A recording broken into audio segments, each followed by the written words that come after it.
परम दयाल जुगपुरुषोत्तम श्री श्री ठाकुर अनुकूल चंद्रेर आतुल चरणे जानाई आमार शतकोटी प्रणाम। जयगुरु सकल इष्टप्राण दादा ओ मायेरा, এই পবিত্র পৌষ মাসের প্রথম দিন থেকে কোন বিশেষ কর্মগুলো পালন করলে ঈশ্বরের কৃপা দৃষ্টি আপনার উপর পড়বে, কোন বিশেষ কর্মের মধ্য দিয়ে সহজেই আপনি পরম দয়ালকে সন্তুষ্ট করতে পারবেন, কোন বিশেষ কর্মগুলি করার মধ্য দিয়ে সহজে আপনার ভাগ্য বদলে যাবে, অক্ষয় হবে জীবন এবং সহজেই এই পবিত্র পৌষ মাসে যে কাজগুলি আমাদের জীবনকে শতেক বাধা বিপত্তি গ্রহদোষ থেকে রক্ষা করবে, এই ভিডিওর মধ্য দিয়ে আমরা কিন্তু জেনে নেব। এই পবিত্র পৌষ মাসে অনেকেই কোনো শুভ কাজ করতে চান না, সকল প্রকার শুভ কাজকে এড়িয়ে চলেন।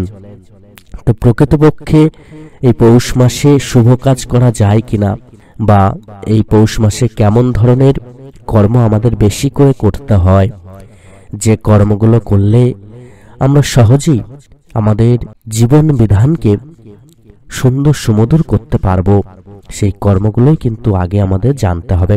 বাংলা পঞ্জিকা অনুসারে আগামী কাল থেকেই শুরু হবে পৌষ মাস। এই পৌষ মাসের গুরুত্ব কিন্তু শাস্ত্রে বিশেষ করে উল্লেখ করা হয়েছে। পৌষ ও মাঘ মাস জুড়ে শীতকাল বিরাজ করে, তবে বৈদিক পঞ্জিকা অনুসারে আর কিছুদিন পর থেকেই কিন্তু এই পৌষ মাসের শুরু হয়। সনাতন ধর্ম অনুসারে পৌষ মাস অত্যন্ত পবিত্র একটি মাস। এই মাসে পূর্বপুরুষদের উদ্দেশ্যে পিণ্ডদান করা বিশেষ শুভ বলে ধরা হয়েছে। এছাড়া সূর্যদেবের পূজা করলেও পৌষ মাসে শুভ ফল লাভ করা যায়। জেনে নিন পৌষ মাসের গুরুত্ব এবং এই মাসে কি করবেন আর কি করবেন না। সবার প্রথম শাস্ত্রমতে পৌষ মাসের মাহাত্ম্য। বাংলা ক্যালেন্ডারের নবম মাস হল পৌষ মাস। এই মাসের শুরু থেকেই তাপমাত্রার পারদ পতন হতে থাকে গোটা দেশ জুড়ে। শীতকালে যেহেতু সূর্যালোক আরও আরামদায়ক হয়ে ওঠে এবং কুয়াশাচ্ছন্ন দিনে সূর্যালোকের জন্য হাপিত্যেশ করেন মানুষ, সেই কারণে পৌষ মাসে আমাদের জীবনে সূর্যদেবের গুরুত্ব আরও ভালো করে বোঝা যায়। শাস্ত্র অনুসারে পৌষ মাসে প্রতিদিন সূর্য দেবতার পূজা করার প্রথা রয়েছে। এই মাসে প্রতিদিন ভোরে সূর্য দেবতাকে জলের অর্ঘ্য নিবেদন করতে হবে এবং নিজের সাধ্যমতো দরিদ্রদের দান করতে হবে। পৌষ মাসে কোন কোন কর্মগুলো আপনারা করবেন এবং কোন কর্মগুলো আপনারা ত্যাগ করবেন, সবার প্রথম কোন কর্মগুলো আপনারা করবেন। শাস্ত্রকারদের মতে পৌষ মাসের প্রতি রবিবার তিলের খিচুড়ি প্রস্তুত করে তা সূর্য দেবতার উদ্দেশ্যে নিবেদন করতে হবে। এর ফলে সূর্য দেবতা তুষ্ট হন এবং তার ভক্তদের জীবন থেকে সব দুঃখ দূর করেন। এছাড়া পৌষ মাস হচ্ছে শীতের সময়। এই সময় গরিব মানুষদের খুব কষ্ট ভোগ করতে হয়। এই সময় দরিদ্র সেবা করার নিদান রয়েছে শাস্ত্রে। এই সময় নিজের সাধ্যমতো গরিব মানুষদের সাহায্য করলে ঈশ্বর প্রয়াত পূর্বপুরুষদের আশীর্বাদ লাভ করা সম্ভব হয়। এছাড়া পৌষ মাসে দরিদ্র সেবা করলে কাল সর্পদোষ ও পিতৃদোষ থেকে মুক্তি পাওয়া যায়। জ্যোতিষবিদদের পরামর্শ অনুসারে পৌষ মাসে লাল রঙের ফুল ও লাল চন্দন জলে মিশিয়ে সূর্য দেবতাকে নিবেদন করতে হবে। এর ফলে অসুখ বিসুখ থেকে মুক্তি পাবেন এবং পরিবারে সুখ ও শান্তি ফিরবে।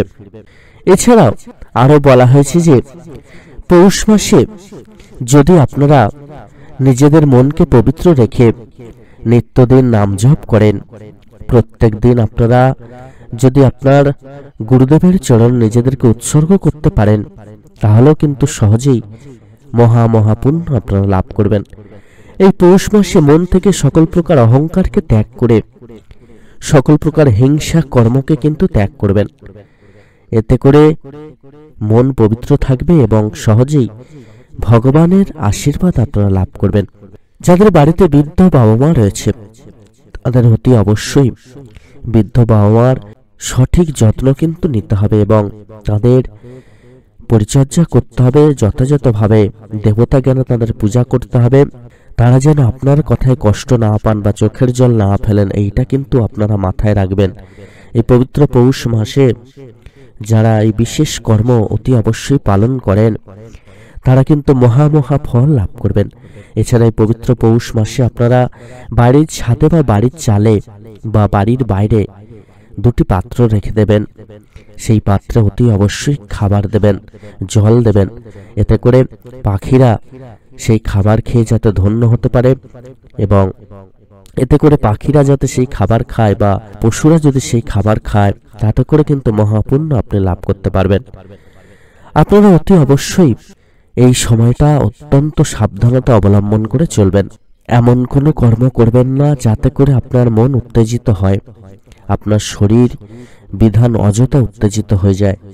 এমন কোনো কিছু বলবেন না যাতে করে অপর কেউ কষ্ট পায়, বা এমন কোনো কিছু দেখবেন না যাতে করে আপনার মস্তিষ্ক বিভ্রান্ত হয়।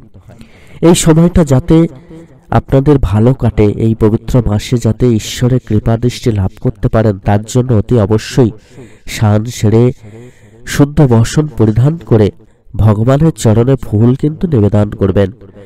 সাষ্টাঙ্গে প্রণাম নিবেদন করে তাঁর চরণে ফুল নিবেদন করবেন। এতে করে মহাপুণ্য কিন্তু আপনি লাভ করতে পারবেন। এছাড়া এই পবিত্র মাসে আপনারা প্রত্যেকে অতি অবশ্যই সকাল সকাল ঘরকে কিন্তু ভালো করে পরিষ্কার পরিচ্ছন্ন করবেন। মায়েরা কিন্তু এই কাজটি করবেন। অতি অবশ্যই ঘরকে পরিষ্কার পরিচ্ছন্ন করে গঙ্গা জলে ছিটা দিয়ে শুদ্ধ করবেন। এতে করে মহা ফল কিন্তু লাভ করবেন। আপনারা শাস্ত্রের বিধান শুনলেন। পরম দয়াল যুগপুরুষোত্তম শ্রী শ্রী ঠাকুর অনুকূলচন্দ্রের বলা যে বিশেষ বিধান, সেই বিধানগুলো কিন্তু আমাদেরকে সবার আগে পালন করতে হবে। এই কলিযুগ হলো গুরুচরণ আশ্রয়ের যুগ। গুরুচরণ আশ্রয় করে আমরা যদি তার নীতিবিধিগুলি, তার আদেশ নির্দেশগুলি মেনে চলতে পারি, তাহলে সহজেই আমরা ঈশ্বরকে লাভ করতে পারবো। কেননা ঈশ্বরের মূর্ত প্রতীক হলেন এই সদ্গুরু। তার চরণে তাই আমাদেরকে আগে ঠাঁই নিতে হবে। কলিযুগে যদি আমরা সদ্গুরুর চরণ আশ্রয় করে সকল কর্মগুলো করে চলতে পারি, তাহলেই কিন্তু মহা ফল লাভ করতে পারবো। আমরা খুব করে তার আশীর্বাদ লাভ করে ঈশ্বরকে লাভ করে এই জগৎ সংসার থেকে চিরমুক্তি লাভ করতে পারবো। তিনি যে যে বিধিবিধানগুলো দিয়েছেন সেগুলোই হচ্ছে এই কলিযুগের নীতিবিধি। সেইগুলোই মেনে চলে আমরা সহজেই ভালো থাকতে পারবো, সহজেই আমরা এগিয়ে চলতে পারবো। এই বাস্তবটাকে মাথায় নিয়ে তার বলা প্রত্যেকটা বিধানকে মেনে চলে আমরা যদি এগিয়ে চলতে পারি, তাহলে কিন্তু মহা ফল আমরা লাভ করতে পারবো। সকল ইষ্টপ্রাণ দাদা মায়েরা, পরম দয়াল যুগপুরুষোত্তম শ্রী শ্রী ঠাকুর আমাদেরকে বছরের প্রত্যেকটা দিন ব্রহ্ম মুহূর্তে ঘুম থেকে উঠেই নাম জপ ইষ্টবৃত্তি প্রার্থনার বিধান দিয়েছেন। গুরুজনদের শ্রদ্ধা ভক্তি প্রণাম করা, গুরুজনদেরকে নিয়ে চলা, প্রত্যেকে সংসারে যারা আছে তারা যাতে প্রত্যেকে ভালো থাকতে পারেন সেদিকে খেয়াল রাখা। এছাড়া প্রত্যেকে যাতে সুন্দর সুস্থ জীবন লাভ করতে পারেন, তার জন্য তিনি যে যে বিধিবিধানগুলো দিয়েছেন, অর্থাৎ কেমন করে চলতে হবে, কেমন আচার ব্যবহার অভ্যাস আমাদের হবে। একটা মানুষ প্রকৃত রূপে মানুষ হতে গেলে যা যা লাগে সেই কর্মগুলো কিন্তু তিনি আমাদেরকে দিয়েছেন। সেই কর্মগুলোকে তো মেনে চলতে হবে, না হলে যতই আমরা এই শাস্ত্রের বিধান শুনি না কেন, কোনো কিছুই আমরা লাভ করতে পারবো না। কারণ আমরা যদি প্রকৃত রূপে মানুষ হতে পারি, আমরা শাস্ত্রে দেখেছি যে মানুষ হতে বলা হয়েছে, কিন্তু মানুষ হওয়ার প্রকৃত বিধান খুঁটিনাটি আমরা পাই না। পরম দয়াল সেই খুঁটিনাটি তথ্য একজন মানুষের মতো মানুষ হতে গেলে যা যা লাগে সেগুলো কিন্তু আরো সহজভাবে দিয়েছেন। একদম সহজ করে তিনি আমাদেরকে বুঝিয়ে দিয়েছেন কিভাবে প্রকৃতরূপে মানুষের মতো মানুষ হতে হবে। আর এর জন্যই আমরা মানুষের মতো মানুষের জীবনটাকে সুন্দর সুমধুর করতে পারি। এবার আমাদের মনে প্রশ্ন আসতে পারে, সবাই তো তার যে নীতিবিধি সেগুলো যথাযথভাবে মেনে চলেন না।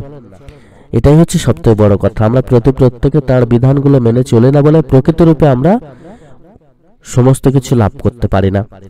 আর দেখুন, এই মানব জীবন শুধুমাত্র তাকে ধরে চললাম, তার বিধান মেনে চললাম বলেই যে প্রকৃত একদম আমি সঙ্গে সঙ্গে বিশাল কিছু করে ফেলবো, তা কিন্তু নয়। আমাদের কর্মফল গুণে আমরা এই জগৎ সংসারে এসেছি। কর্মফল গুণে যা আমাদের কর্মের ফল সেটাকে তো ভোগ করতেই হবে। তবে তার বলা বিধানগুলোকে মেনে চললে সেই কর্মফল ধীরে ধীরে খণ্ডন হবে।